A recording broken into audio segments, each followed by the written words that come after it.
Welcome to Chillin' 101. We hope this video helps. In this video, I will explain how to use Cadence Allegro. This powerful software is essential for designing printed circuit boards, offering advanced tools for layout and routing. You'll learn to navigate its interface and understand its core capabilities, which are crucial for creating complex electronic designs efficiently.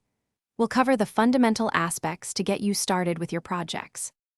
Setting up your project correctly is the first critical step in Cadence Allegro. You'll start by creating a new design and then carefully defining all your design parameters and constraints. It's important to import the correct libraries and symbols and to configure your layer stackup and materials accurately. This foundational work ensures a smooth design process. Once your project is set up, you'll move into the core design phase. This involves accurately capturing your circuit schematic and then transitioning to the physical PCB layout. You'll place components strategically and route traces to connect them, ensuring optimal performance.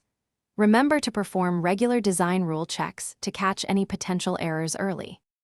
The final stages involve thorough verification and preparing your design for manufacturing. You'll run simulations to ensure your circuit performs as expected, then generate essential manufacturing files, such as Gerber data. Creating clear documentation for assembly is also key. Finally, export your design data to facilitate collaboration with manufacturers and other team members. Thanks for watching. Consider subscribing if we helped you.